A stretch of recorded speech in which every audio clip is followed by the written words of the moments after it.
സർക്കാർ കാര്യം മുറ പോലെ എന്നൊക്കെ പറയുന്നത് പഴയ കഥയാ. ഇപ്പോഴങ്ങനൊന്നുമല്ല.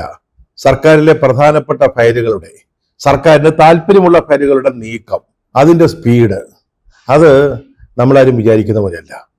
ചില ഫയലുകളുടെ നീക്കം കാണുമ്പോൾ സ്പീഡ് എന്ന് പറഞ്ഞാൽ ഇങ്ങനെ വേണം എന്ന് നമ്മൾ അറിയാതെ പറഞ്ഞു പോകും. നമ്മുടെ സംസ്ഥാനത്തെ ബാറുകളുടെ ഈ പ്രവർത്തന സമയം, തുറക്കുകയും അടയ്ക്കുകയും ചെയ്യുന്ന സമയമുണ്ടല്ലോ, അത് രാവിലെ 10 മുതൽ രാത്രി 12 മണി വരെ ആക്കണമെന്ന് നിർദ്ദേശിക്കുന്ന ഒരു ഫയല് നമ്മുടെ എക്സൈസ് മന്ത്രിയുടെ മുമ്പിൽ വരുന്നു. അവിടെ വന്ന് അത് ക്ലിയർ ചെയ്ത് വീണ്ടും മുഖ്യമന്ത്രിയുടെ മുമ്പിലെത്തി അതിന് അദ്ദേഹത്തിന്റെയും കൂടി അംഗീകാരം ലഭിക്കാൻ വേണ്ടി വന്നത് 49.5 മണിക്കൂർ മാത്രമാണ്. ജനുവരി 29 ഈ ഫയല് മന്ത്രി രാജേഷിന്റെ മുമ്പിലെത്തുന്നു. 3:43 വൈകിട്ട് അത് മുഖ്യമന്ത്രിക്ക് കൈമാറുന്നു. ജനുവരി 31 5:15 വൈകിട്ട് പ്രവർത്തന സമയം നീട്ടാനുള്ള അനുമതി മുഖ്യമന്ത്രി നൽകുന്നു. ഇതാണ് സ്പീഡ്. ഇങ്ങനെയാണ് ഒരു ജനാധിപത്യ സർക്കാർ പ്രവർത്തിക്കേണ്ടത്. അതും ജനങ്ങൾക്ക് വളരെ താല്പര്യമുള്ളൊരു വിഷയമാണെന്ന് ആലോചിക്കണം. അവരുടെ മദ്യലഭ്യത സംബന്ധിച്ചുള്ള ഒരു പ്രധാനപ്പെട്ട പ്രശ്നമാണ്. പണ്ട് രാത്രി 9 മണിക്ക് ബിവറേജ് അടച്ചു കഴിഞ്ഞാൽ 11 മണി വരെ ബാറുണ്ട്. അത് കഴിഞ്ഞാൽ പിന്നെ മദ്യമില്ല. ചേട്ടാ, വിദേശത്ത് നിന്ന് വന്ന ഒരു ടൂറിസ്റ്റ്, അങ്ങേർക്ക് ഈ 11 മണി കഴിഞ്ഞാൽ ഒരു തുള്ളി മദ്യം വേണമെന്ന് വിചാരിച്ചാൽ എന്ത് ചെയ്യും? അല്ലെ, ഇവിടുത്തെ ഒരു പൗരൻ അങ്ങനെ ആഗ്രഹിച്ചു പോയി 11 മണിക്ക് ശേഷം തുള്ളി അടിക്കണം, ഒരു അരപ്പൊക്കെ കിട്ടത്തില്ല. ഈ ഒരു വളരെ പ്രധാനപ്പെട്ട പ്രശ്നമാണ് വെറും 49.5 മണിക്കൂർ നീണ്ട അസാമാന്യമായ വേഗതയിലുള്ള ഒരു ഫയൽ നീക്കത്തിലൂടെ നമ്മുടെ സംസ്ഥാന സർക്കാർ പരിഹരിച്ചിരിക്കുന്നത്. ഇത് ജനങ്ങൾക്ക് പ്രയോജനകരമാണ്. അതോടൊപ്പം തന്നെ 2016 തെരഞ്ഞെടുപ്പ് മുതൽ കൂടെ നിൽക്കുന്ന ബാർ ഉടമകളുടെ താല്പര്യങ്ങൾക്കും വേണ്ടിയാ. നമുക്ക് അവരെ എങ്ങനെ പിണക്കാൻ പറ്റുമോ? ഇടതുമുന്നണി 2016 മത്സരിക്കുമ്പോഴേ ഇവിടെ ബാറുകളൊക്കെ ഏതാണ്ട് പൂട്ടിക്കിടക്കുക. 5 സ്റ്റാർ ഹെറിറ്റേജ് ബാറുകൾ മാത്രമാണുള്ളത്. വെറും 29 ബാറുകൾ മാത്രമാണുള്ളത്. ബാർ ഉടമകളൊക്കെ വല്ലാതെ വിഷമത്തിൽ നിൽക്കുമ്പോഴാണ് ഇത് തെരഞ്ഞെടുപ്പ് നടക്കുന്നത്. അപ്പൊ ബാർ ഉടമകൾ എന്ത് ചെയ്തു? കൈയയച്ച് അങ്ങോട്ട് സഹായിച്ചു. എല്ലാ പിന്തുണയും ഇടതുപക്ഷ മുന്നണിക്ക് നൽകി. ആളുകൊണ്ടും അർത്ഥം കൊണ്ടുമുള്ള സഹായം. അതും കൂടെ കൊണ്ടാണ് 2016 തെരഞ്ഞെടുപ്പിൽ LDF അധികാരത്തിൽ വന്നത്. ഞങ്ങൾ ചില പ്രഖ്യാപനങ്ങളൊക്കെ നടത്തിയായിരുന്നു. അതായത് സമ്പൂർണ്ണ മദ്യവർജനമാണ് ഈ ഗവൺമെന്റിന്റെ ലക്ഷ്യം എന്നൊക്കെ പറഞ്ഞു. നമ്മുടെ ഇന്നസെന്റ്, അതുപോലെ KPC ലളിത, ഇവരെ കൊണ്ടൊക്കെ പരസ്യങ്ങൾ തയ്യാറാക്കി ജനങ്ങളുടെ മുമ്പിൽ അവതരിപ്പിക്കുകയും ചെയ്തു. അതായത് പൂർണ്ണ മദ്യവർജനം വരുന്നു എന്നൊക്കെ കാണിച്ചു. പക്ഷേ ഞങ്ങൾ നന്ദിയുള്ളവരാ. ഞങ്ങളെ സഹായിക്കുന്നവരെ ഞങ്ങൾ തിരിച്ചു സഹായിക്കും. അതിപ്പോ ആര് പറഞ്ഞാലും, ഏത് മെത്രാൻ പറഞ്ഞാലും, ഏത് സമുദായ നേതാവ് പറഞ്ഞാലും, ഞങ്ങളെ സഹായിച്ചിട്ടുണ്ടോ ഞങ്ങൾ തിരിച്ച് സഹായിക്കുക തന്നെ ചെയ്യും. അതുകൊണ്ട് ഞങ്ങള് ഈ ബാർ ഉടമകൾക്കും വേണ്ട സഹായങ്ങൾ കാലാകാലങ്ങളിൽ ചെയ്തു പോന്നു. ഈ സമ്പൂർണ്ണ മദ്യവർജനം എന്ന് പറയുന്നത് അതാണ് ഞങ്ങളുടെ ലക്ഷ്യമെന്ന് നാട്ടുകാരെ ഒന്ന് ബോധിപ്പിക്കുന്നതിന് ആദ്യം ഈ ബാറുകളുടെ പ്രവർത്തന സമയം 1/2 മണിക്കൂർ ഒന്ന് കുറച്ചു. ഞങ്ങൾ ഇറങ്ങി പോകുമ്പോഴേക്ക് അത് 2 മണിക്കൂർ വർദ്ധിപ്പിച്ചിരിക്കുക. പോരെ? ഇതിൽ കൂടുതൽ എന്താണ് ഈ ബാർ ഉടമകളോട് കേരള സർക്കാർ ചെയ്യേണ്ടത്? പണ്ടൊക്കെ പരാതി സർക്കാർ ഫയലുകൾ നീങ്ങുന്നില്ല എന്നാ, ഒച്ചടയുന്നത് പോലെയാ പോകുന്നതെന്നാ. ഇപ്പോ ജനോപകാരപ്രദമായ ഒരു കാര്യത്തിന് 49 മണിക്കൂർ കൊണ്ട് ആ ഫയല് നീങ്ങി കാര്യം അങ്ങോട്ട് നടന്നു കഴിഞ്ഞപ്പോഴേ വല്ലാത്ത സ്പീഡായി പോയെന്നാ ഓരോരുത്തരുടെ പരാതി. എന്ത് ചെയ്യും? ഇത്തരത്തിലുള്ള ദോഷിക ദൃക്കുകളെ കൊണ്ട് തോറ്റു. ഫയൽ നീക്കം വേണ്ട വേഗതയിൽ അല്ലെങ്കിൽ പരാതി, നീങ്ങിയാൽ അതിനേക്കാൾ വലിയ പരാതി. മറ്റൊരു പരാതി ഞങ്ങളുടെ മന്ത്രിസഭയിൽ വെച്ചില്ലെന്നാ, അതുപോലെ LDF പറഞ്ഞില്ലെന്നാ. ഈ വിഷയങ്ങളൊക്കെ എന്തിനാണെന്ന് LDF വരുന്നത്? എല്ലാ ഘടകകക്ഷികളും കൂടെ ചേർന്ന് ഇതൊക്കെ ചർച്ച ചെയ്ത് അലമ്പാക്കിയിട്ട് എന്തുവാ കാര്യം? മന്ത്രിസഭയുടെ മുമ്പിലാണ് ചർച്ച ചെയ്യാൻ ധാരാളം പ്രശ്നങ്ങൾ കിടക്കുക. അതിനിടയ്ക്ക് ബാറുകളുടെ പ്രവർത്തന സമയം കൂട്ടുന്നത് സംബന്ധിച്ച നിസ്സാര കാര്യമൊക്കെ എന്തിനാ വരുന്നതെന്നേ? അത് പറയാനുള്ളത് പറഞ്ഞു. അത് CPM സംസ്ഥാന സെക്രട്ടേറിയറ്റ് ചർച്ച ചെയ്തു. അതിനപ്പുറത്ത് എന്താ വേണ്ടത്? ഈ CPM ഏറ്റവും പ്രധാനപ്പെട്ട ഒരു ബോഡിയായ സംസ്ഥാന സെക്രട്ടേറിയറ്റ് ചർച്ച ചെയ്ത് പാസ്സാക്കി കഴിഞ്ഞാൽ പിന്നെ ഈ ചെറുകിടക്കാരൊക്കെ എന്തിനാണെന്ന് കിടന്ന് ബഹളം വയ്ക്കുന്നത്? ഇവരെയൊക്കെ അറിയിക്കേണ്ട വല്ല കാര്യമുള്ളൂ. അത് മാത്രമല്ല, ഞങ്ങൾ CPIയോട് ബിനോയ് വിശ്വത്തോട് ഇക്കാര്യം ഒന്ന് പറയുകയും ചെയ്തു. അദ്ദേഹം അത് സമ്മതിച്ചു. ബാറിന്റെ സമയം നീട്ടുന്നതിൽ പ്രശ്നമില്ല എന്ന് പറഞ്ഞു. അതിനൊരു കാരണമുണ്ട് ബിനോയ് അങ്ങനെ പറഞ്ഞതിന്. അതായത് ഇപ്പോഴേ ഈ ടൂറിസം മേഖലയിൽ പ്രവർത്തിക്കുന്ന ബാറുകളും ഒപ്പം തന്നെ സാധാരണ ബാറുകളും തമ്മിൽ ഒരു വിവേചനമുണ്ട്. അവർക്ക് 12 മണി വരെ പ്രവർത്തിക്കാം, ഈ ടൂറിസം മേഖലയിലുള്ളവർക്ക്. ചേട്ടാ, മറ്റുള്ള സാധാരണ ജനങ്ങൾക്ക് വേണ്ടി പ്രവർത്തിക്കുന്ന ബാറുകൾക്ക് എന്തുകൊണ്ട് ആ ഒരു സൗകര്യം കൊടുക്കുന്നില്ല? അതൊരു വിവേചനമല്ലയോ? വിനോവിശ്യമാണെങ്കിൽ തുടക്കം മുതലേ വിവേചനത്തിനെതിരാണ്. ഒരു കാരണവശാലും ഒരു കാര്യത്തിലും വിവേചനം പാടില്ല. അതാണ് അദ്ദേഹത്തിന്റെ സുചിന്തിതമായ അഭിപ്രായം. അതുകൊണ്ട് പാർട്ടിയുടെയും അഭിപ്രായം അതാണ്. അതുകൊണ്ടാണ് ഈ സമയം ഏകീകരിക്കുക. അതാണല്ലോ നമ്മുടെ MP രാജേഷിന്റെ ഒരു വാദം. ഇത് ടൂറിസം മേഖലയിൽ പ്രവർത്തിക്കുന്ന ബാറുകളുടെ സമയക്രമവും അല്ലാത്ത ബാറുകളുടെ സമയക്രമവും തമ്മിൽ ഏകീകരിക്കുക എന്നുള്ളതാണ്. ഈ സർക്കാർ തന്നെ വിവേചനത്തിനെതിരാണ്. ആരുടെയും കാര്യത്തിൽ ഒരു വിവേചനം ഉണ്ടാവാൻ പാടില്ല. എല്ലാവരോടും തുല്യ നീതി, തുല്യ സമീപനം, അതാണ് ഈ സർക്കാരിന്റെ മുഖമുദ്ര തന്നെ. അതുകൊണ്ടാണ് ഇപ്പൊ ഈ സമയക്രമം ഏകീകരിക്കുന്നതിന് ഒരു തീരുമാനം ഉണ്ടായിരിക്കുന്നത്. ഇത് സത്യം പറഞ്ഞാൽ പ്രതിപക്ഷവും കൂടെ അറിഞ്ഞിട്ടാ നമ്മുടെ MP രാജേഷ് സഖാവ് എന്താ പറയുന്നത്. അങ്ങനെ വളരെ സത്യസന്ധന കേട്ടോ, കള്ളം പറയത്തില്ല, ഉള്ളതേ പറയത്തുള്ളൂ. അദ്ദേഹം പറഞ്ഞിട്ടുണ്ട് ഇത് പ്രതിപക്ഷത്തിന് അറിയാമായിരുന്നു, നീ അവരും കൂടെ അറിഞ്ഞുകൊണ്ടുള്ള ഒരു ഏർപ്പാടല്ലയോ, അവര് ഇതിന് അനുകൂലമാണെന്ന് ഞങ്ങളെ അറിയിച്ചിട്ടുണ്ട്. അപ്പൊ പിന്നെ എന്തിനാണ് ഈ പ്രതിപക്ഷം ഇതിന്റെ ഒരു കിടന്ന് വിളമ്പിക്കുന്നത്? സതീശൻ എന്തിനാണ് ഞങ്ങളോട് ആരോടും ആലോചിച്ചിട്ടില്ല എന്ന് പറയുന്നത്? പക്ഷേ ഈ MP രാജേഷിന്റെ പ്രസ്താവന അങ്ങോട്ട് മുഴുവൻ വായിക്കുമ്പം അതിന്റെ കള്ളി പുറത്തു വരുന്നുണ്ട്. അദ്ദേഹം പറഞ്ഞത് എന്താ, പ്രതിപക്ഷത്തിന് ഇക്കാര്യത്തിൽ അനുകൂല നിലപാടാണെന്ന് ഞങ്ങളെ അറിയിച്ചിട്ടുണ്ട്. കൂടുതൽ ഞാനിപ്പോൾ ഒന്നും പറയുന്നില്ല. മാന്യത എല്ലാവരും പുലർത്തുന്നതാണ് നല്ലത്. ഒരു ഭീഷണിയുടെ സ്വരം നമ്മുടെ രാജേഷ് മന്ത്രിയുടെ വാക്കുകളിൽ ഉണ്ടോ? നല്ല ഒന്നാം തരം ഒരു ബ്ലാക്ക് മെയിലറുടെ ഒരു സ്വരം കൂടുതലൊന്നും എന്നെ കൊണ്ട് പറയിപ്പിക്കരുത്. ഞാൻ പലതും പറയും, പലതും പറഞ്ഞാൽ പലർക്കും ഇവിടെ നിക്കക്കള്ളി ഉണ്ടാവില്ല എന്നൊരു ഭീഷണി പ്രതിപക്ഷത്തിനും അറിയാമായിരുന്നു എന്നാണ് പറയുന്നത്. അവർ സമ്മതിച്ചിട്ടുണ്ടെന്ന്. ഇതാരാ ഈ സർക്കാരിനെ അറിയിച്ചത്? രാജേഷ് ഈ പറയുന്നത് ശരിയാണെങ്കിൽ 2-3 ചോദ്യങ്ങൾ ഉയരുന്നുണ്ട്. സർക്കാരിനോട് ആരാ പറഞ്ഞത് പ്രതിപക്ഷത്തിന് ഈ സമയക്രമം മാറ്റുന്നതിനോട് അനുകൂലമാണെന്ന്? അത് സതീശനാണോ, അതോ KPCC പ്രസിഡന്റാണോ, ലീഗിന്റെ നേതാക്കൾ ആരേലുമാണോ, കുഞ്ഞാലിക്കുട്ടിയാണോ, രമേശ് ചെന്നിത്തലയാണോ? ഒന്ന് പറയണമല്ലോ. ഇതാരാണ് സംസ്ഥാന സർക്കാരിനോട് പറഞ്ഞത് പ്രതിപക്ഷത്തിന് ഇതിനോട് യോജിപ്പാണെന്ന്? പ്രതിപക്ഷവും സർക്കാരും തമ്മിൽ ഇത് സംബന്ധിച്ച് വല്ല ചർച്ച നടന്നിട്ടുണ്ടോ? ചില കാര്യങ്ങൾ അങ്ങനെ ചെയ്യും. പ്രതിപക്ഷത്തിന്റെ അഭിപ്രായം കൂടി ചോദിക്കാറുണ്ട്. ചിലപ്പോൾ സർവകക്ഷി യോഗമൊക്കെ ചേരും. ഇതിനിപ്പോ സർവകക്ഷി യോഗത്തിന്റെ കാര്യമൊന്നുമില്ലെന്നേ. അപ്പൊ ആരാണ് പ്രതിപക്ഷത്തിന്റെ നിലപാട് സർക്കാരിനെ അറിയിച്ചത്? അത് പറയാനുള്ള ഒരു ഉത്തരവാദിത്വം നമ്മുടെ രാജേഷ് സഖാവിന് ഇല്ലയോ? അത് ചെയ്യണ്ടായോ? അല്ലാതെ ഇങ്ങനെ ഭീഷണി മുഴക്കിയാല് ഈ VD സതീശനും സെറ്റും അങ്ങ് പേടിച്ചോടുമെന്നാണോ കരുതുന്നത്? VD സതീശൻ ഒരു കാര്യം പറഞ്ഞിട്ടുണ്ട്, ഇത് നടക്കാൻ പോകുന്നത് ഞങ്ങൾക്ക് അറിയാമായിരുന്നു. അത് അദ്ദേഹം നിരാകരിക്കുന്നില്ല.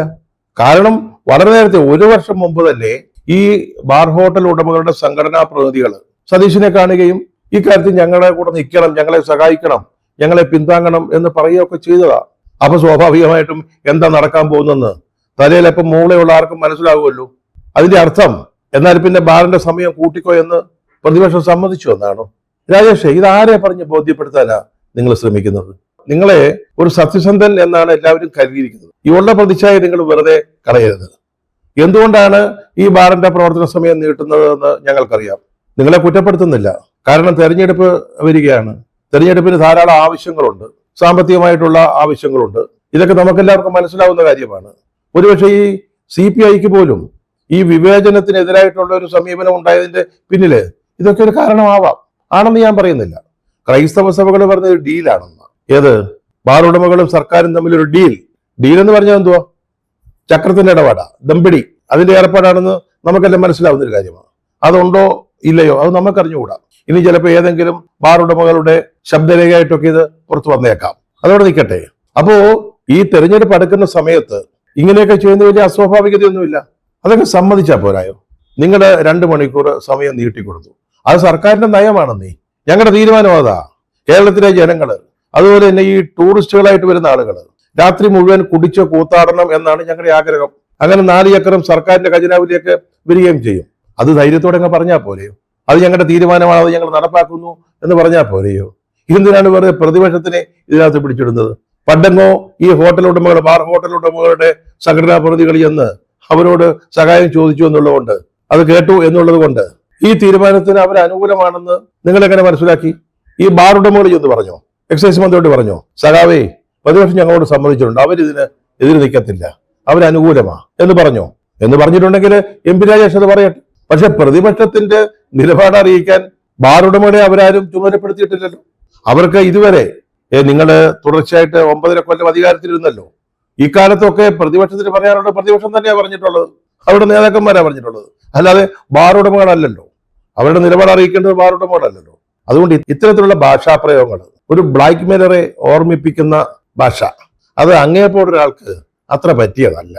അങ്ങ് താരതമ്യേന ചെറുപ്പക്കാരനാണ്. ഇനി കേരള രാഷ്ട്രീയത്തില് ധാരാളം വർഷങ്ങൾ അങ്ങയുടെ മുമ്പിലുണ്ടെന്നുള്ളത് മറക്കരുത്. ഒരു തീരുമാനം, അത് നിങ്ങളുടെ തീരുമാനമായിട്ട് അങ്ങ് പറയണം. അതിനെന്തിനാണ് അതിന്റെ ഒരു പകുതി ഉത്തരവാദിത്വം പ്രതിപക്ഷത്തിന്റെ തലയിലോട്ട് വയ്ക്കുന്നത്? എതിർപ്പോന്നെ ധൈര്യമായിട്ട് നേരിടണോ? നീ മെത്രന്മാരൊക്കെ എതിർക്കും, സാമൂഹിക സംഘടനകളുടെ നേതാക്കൾ അതിൽ പ്രതിഷേധിച്ചേക്കാം. അതിനെയൊക്കെ ധൈര്യമായിട്ട് നേരിടണം. അതുകൊണ്ടാണല്ലോ നിങ്ങൾ ഈ 49 മണിക്കൂർ കൊണ്ട് ഈ ഫയൽ നീക്കി ഈ തീരുമാനം എടുത്തത്. അപ്പൊ തീരുമാനം എടുക്കാൻ ധൈര്യം കാണിച്ചാൽ പോരാ, സ്പീഡ് കാണിച്ചാൽ പോരാ. അത് നടപ്പാക്കുമ്പോൾ ഉണ്ടാകുന്ന പ്രതിഷേധങ്ങളെ നേരിടാനുള്ള ഒരു ധൈര്യവും ആർജവവും നിങ്ങൾക്കുണ്ടാകണം. അതിന് വെറുതെ എന്തിനാ പ്രതിപക്ഷത്തെ കൂട്ടുപിടിക്കുന്നത്? 9 കൊല്ലം മുമ്പ് പിണറായി സർക്കാർ ആദ്യം അധികാരത്തിൽ വരുമ്പോൾ ബാറുകളുടെ എണ്ണം 29 ഇപ്പോഴത് 884. സമ്പൂർണ്ണ മദ്യവർജനം പറഞ്ഞുകൊണ്ട് അധികാരത്തിൽ വന്ന സർക്കാരാണ്. അവരാണ് ഇത്രയും ബാറുകൾ പുതുതായിട്ട് അനുവദിച്ചിരിക്കുന്നത്. അതേസമയം ബിവറേജസ് കോർപ്പറേഷന്റെ ഔട്ട്ലെറ്റുകൾ, അതിന്റെ എണ്ണം അന്ന് 309 ഇപ്പോൾ 336 ഉള്ളൂ. നാമമാത്രമായ വർധനവാണ്. അത് ഞങ്ങളുടെ നയമല്ല കേട്ടോ. ബിവറേജസിന്റെ ഔട്ട്ലെറ്റുകൾ വർദ്ധിപ്പിക്കുക എന്നുള്ള ഞങ്ങളുടെ നയമല്ല. കാരണം ബിവറേജസിന്റെ മദ്യക്കടകൾ കൂടുതൽ അനുവദിച്ചാൽ ബാറുകളിലെ കച്ചവടം കുറയും. മനസ്സിലായില്ലേ? നമുക്ക് ബാറുകളോടെ താല്പര്യം. ബാർ ഉടമകളാണ് നമ്മുടെ സ്വന്തക്കാര്. ബിവറേജസ് ഞങ്ങളുടെ കട തന്നെയാ, സർക്കാരിന്റെ കട തന്നെയാ. അതവിടെ നിൽക്കട്ടെ. പക്ഷേ അത് 9 മണിക്ക് അടയ്ക്കും. 9 മണി കഴിഞ്ഞിപ്പോ ഈ സമയം കൂട്ടിയവിടെ 12 മണി വരെ 3 മണിക്കൂർ ബാറുകളുടെ കൊയ്ത്തുകാരമായിരിക്കും. അപ്പോ ബാറില്ലാത്ത സ്ഥലങ്ങളിലോ ചെറിയ ഗ്രാമപ്രദേശങ്ങളിലൊക്കെ ബിവറേജസിന്റെ ഔട്ട്ലെറ്റുകൾ വന്നാല് ബാറുകളിലെ കച്ചവടം തുടങ്ങും. അത് സമ്മതിച്ചു കൊടുക്കാൻ പറ്റത്തില്ല. അതുകൊണ്ടാണ് ബാറുകളുടെ എണ്ണം ഇത്രയും കൂടിയിട്ടും ബിവറേജസ് ഔട്ട്ലെറ്റുകളുടെ എണ്ണം അതനുസരിച്ച് കൂടാതിരുന്നത്. ഇപ്പോൾ ഇതെല്ലാം ടൂറിസത്തിന്റെ പേരിലാണല്ലോ നടക്കുന്നത്. വെഡിങ് ഡെസ്റ്റിനേഷൻ എന്ന് പറഞ്ഞ് ഒരു പുതിയൊരു സംവിധാനം അല്ലെങ്കിൽ ഒരു സങ്കല്പം വന്നിരിക്കുന്നു. മീറ്റിങ്ങുകൾക്ക് വേണ്ടി ആളുകൾ വിദേശത്തു നിന്ന് വരുന്നു, അവർക്ക് മദ്യം വേണം, ടൂറിസ്റ്റുകൾക്ക് വേണം, ഇതൊക്കെയാണ് പറയുന്നത്. അപ്പൊ ഇതൊരു തന്ത്രമാണ്. ചില പ്രദേശങ്ങളെ ടൂറിസം മേഖലകളായിട്ട് ആദ്യം പ്രഖ്യാപിക്കുക, അവിടെ കൂടുതൽ മദ്യശാലകൾ അനുവദിക്കുക, അവിടെ പ്രവർത്തന സമയം നീട്ടിക്കൊടുക്കുക, എന്നിട്ട് സമീകരിക്കുന്നതിന് വേണ്ടി അല്ലെങ്കിൽ ഏകീകരിക്കുന്നതിന് വേണ്ടി മറ്റുള്ള സ്ഥലങ്ങളിലും കൂടുതൽ ബാറുകൾ കൊടുക്കുന്നു, ഒപ്പം തന്നെ സമയവും നീട്ടിക്കൊടുക്കുന്നു.